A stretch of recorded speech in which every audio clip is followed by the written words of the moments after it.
प्रधानमंत्री नरेंद्र मोदी की पाकिस्तान यात्रा को लेकर कांग्रेस जबरदस्त आलोचना कर रही है। कह रही है कि मोदी जी कंफ्यूज्ड है पाकिस्तान को लेकर, कभी मुंह तोड़ जवाब देने की बात करते हैं तो कभी नवाज शरीफ का जाके केक खाते हैं। इस वक्त हमारे साथ मौजूद हैं बीजेपी के वरिष्ठ नेता श्री राम माधव। स्वागत है सर आपका। कांग्रेस पार्टी कह रही है कि मोदी जी को समझ ही में नहीं आ रहा कि पाकिस्तान से कैसे निपटना है। कभी कहते हैं बम बरसाएंगे, कभी जाके गले लगते हैं, हाथ में हाथ मिला के चलते हैं, केक खाते हैं। वो कहते हैं कि आप लोग कंफ्यूज्ड। कांग्रेस पार्टी का जो क्रिटिसिज्म है बहुत दुर्भाग्यपूर्ण है। पाकिस्तान और भारत के बीच जो संबंधों का जो प्रयास चलता है ये कंटिन्यूम है। वाजपेयी जी से पहले, वाजपेयी जी के बाद मनमोहन सिंह जी के बाद मोदी जी अपने अपने ढंग से इसी बात को आगे ले जाने का प्रयास कर रहे हैं। नई सरकार है, थोड़ा तौर तरीका अलग होंगे, बट प्रधानमंत्री जी ने जो पाकिस्तान में एक अनशेड्यूल्ड विजिट करके जो एक नया दौर शुरू किया था, जो बहुत इनफॉर्मल एक सहजता का संबंध स्थापित करने का प्रयास किया था, मैं मानता हूँ कि बहुत महत्वपूर्ण है। इससे जो बहुत कॉम्प्लेक्स हमारे डिफिकल्ट इश्यूज है उनको रिजॉल्व करने में काफ़ी सुविधा होगी। इसको स्वागत करना चाहिए, अनावश्यक इसको क्रिटिसाइज करने पर विदेश नीति के जानकार कहते हैं कि जब भी दो हेड्स ऑफ स्टेट मिलते हैं तो तैयारी के साथ मिलना चाहिए, प्लानिंग के साथ, कि नतीजे क्या निकलेंगे। लोग कहते हैं कि इसमें शोषा बहुत है, तस्वीरें बड़ी अच्छी हैं, सुर्खियां अच्छी मिल रही हैं, नतीजा कुछ नहीं निकल रहा। हर मीटिंग एक एजेंडा लेकर ही हो, ये अभी तक का हमारा अंडरस्टैंडिंग इंडिया पाक रिलेशंस का के संदर्भ में रहा है। और अनेक देशों में दुनिया भर में प्रैक्टिस है, लीडर्स इनफॉर्मली मिलते हैं, गपशप करते हैं, गोल्फ खेलने के अनुभव है देशों के लीडर्स का। हमारे यहाँ जॉइंट सेक्रेटरीज के लेवल पे भी मिलना हो तो एक महीना पहले एजेंडा तैयार होता है, बॉडी लैंग्वेज तक तैयार होता है, तय हो जाता है। इस फॉर्मेलिटी से बंधित ये जो व्यवस्था है, इससे बाहर आकर कुछ इनफॉर्मेलिटी लाना चाहिए गुडविल के लिए।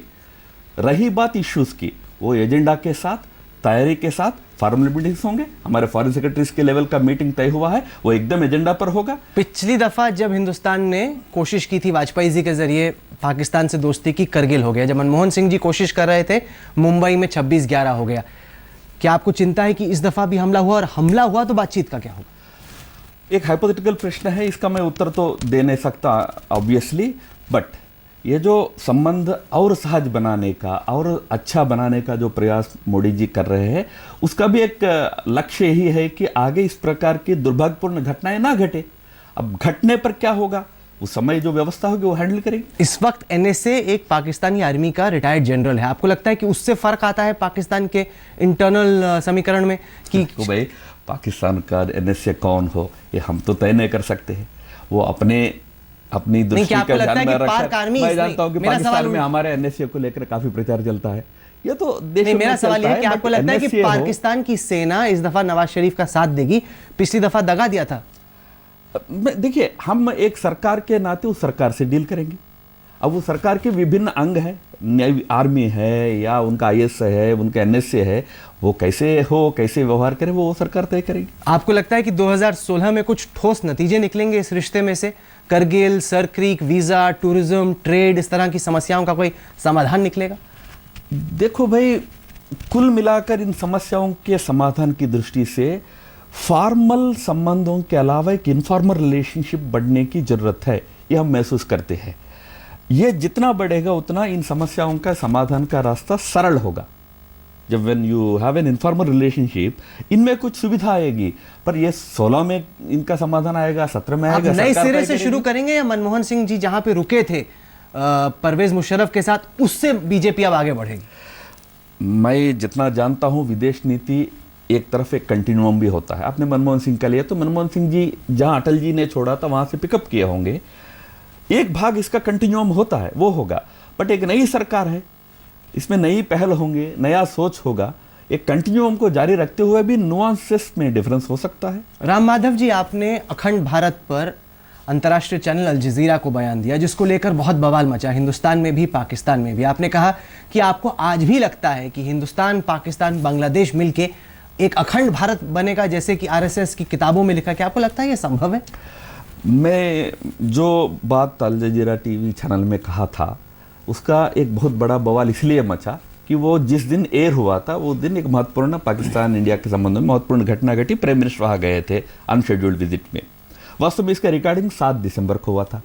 वो एक सामान्य प्रश्न था कि आरएसएस ऑफिस में अखंड भारत का मैप होता है क्या, ये आज सोच क्या है। तो मैंने इतना ही कहा कि आरएसएस का हमेशा एक सोच, जो हम आरएसएस के हैं तो हमारा एक सोच आरएसएस का रहा है कि पॉलिटिकल रियलिटी यथावत रहते हुए बाउंड्रीज बदलने की बात नहीं थी, बट लोगों के गुडविल के आधार पर हम एक समाज के रूप में रह सकते हैं, इतना ही बात थी। ना पॉलिटिकल बाउंड्रीज को बदलने की बात थी। मैंने उसमें कहा ना आर्मीज चला के, ना सेना के बल पर ये करना है, ये एक गुडविल निर्माण करना है। मैं पूछता हूँ इस देश में कौन इसके विरोध में होंगे? मोमबत्ती पकड़कर बॉर्डर पे जाकर ओपन बॉर्डर्स के बात करने वाले हमारे तथाकथित बुद्धिजीवी ये दोनों मुल्कों के लोगों के बीच सद्भावना की बात नहीं कर रहे। हम भी यही कर रहे हैं। हमने पाकिस्तान में देखा, लोगों ने मतलब निकाला कि आप आरएसएस के प्रवक्ता रहे इतने साल तक, आप आरएसएस के चेहरे के तौर पे जाने जाते हैं। आपने ऐसे वक्त पर यह बयान दिया जब मोदी जी इतनी बड़ी दोस्ती की पहल कर रहे थे। उन्होंने मतलब ये निकाला कि आरएसएस नहीं चाहती कि मोदी पाकिस्तान से दोस्ती करे। सरासर गलत है। पहली बात तो मैं आरएसएस का जरूर हूं, पर आरएसएस बिल्कुल इस प्रक्रिया को किसी प्रकार बाधा पहुंचे इस प्रकार कोई सोच नहीं करता है। उल्टा मैंने तो उस दिन ये भी कहा था कि प्रधानमंत्री का विजिट एक बहुत स्वागत योग्य है और प्रोटोकॉल की राजनीति से बाहर आकर हम इनफॉर्मल सहज राजनीति, सहज संबंधों की प्रयास करें, अच्छी बात है। ये बात भी मैंने उस समय कही थी। इसलिए जैसा मैंने कहा, इसको पीपल टू पीपल रिलेशनशिप के कॉन्टेक्स्ट में कहा है। मुझे खेद है कि इतना महत्वपूर्ण विजिट प्रधानमंत्री जी का हुआ और जो मेरा रिकॉर्डेड इंटरव्यू था उसका टेलीकास्ट उसी दिन हुआ। उसके कारण इतने महत्वपूर्ण विजिट को भी थोड़ा जरूर नुकसान हुआ है, मैं समझता हूँ, क्योंकि जिनको उसमें से अटेंशन डाइवर्ट करना है उन्होंने तो सफलता से कर ही दिया। पर मैं पक्का कहता हूँ, ना आरएसएस का या ना मैं व्यक्तिगत कोई ऐसा इरादा नहीं था कि प्रधानमंत्री जी के ये प्रयास है इनको कोई नुकसान पहुंचे। उल्टा हम चाहते हैं ये साझेदार के संबंध बने। हम अखंड भारत कहे, जो भी कहे, ये बॉर्डर्स का रूपरेखा बदलने की बात नहीं थी, समाज के बीच संबंधों की बात थी। उस पर हम भी है, मैं मानता हूँ सब राइट थिंकिंग पीपल होंगे। आखिर में लेकिन आपको चोट पहुंची, जिस तरीके से बवाल हुआ, लोगों ने आपके बयान को पीएम की यात्रा से जोड़ कर देखा, हमला किया, पार्टी ने भी अपने आप को आपके बयान से किनारा किया, आपको चोट पहुंची इससे? चोट मुझे तो जो चोट पहुंची मुझे उसका तो परवाह ही नहीं करता मैं, मेरे कोई बात नहीं। पर मुझे एक बात का जरूर खेद है कि इतना महत्वपूर्ण प्रधानमंत्री का विजिट था जिस पर बहस चलना चाहिए था देश में, वो थोड़ा डाइवर्ट होकर अनावश्यक जो मुद्दा नहीं था उस पर आया है। उसका मेरा खेद है, पर मेरे हाथ में नहीं था। मैंने जैसे कहा, कभी रिकॉर्डेड इंटरव्यू था, वो अचानक उस दिन टेलीकास्ट हुआ, वो एक कोइंसिडेंस था। पार्टी जो स्टैंड लिया है उसके संदर्भ में पार्टी के लीडर्स ने मेरे से बात किया है।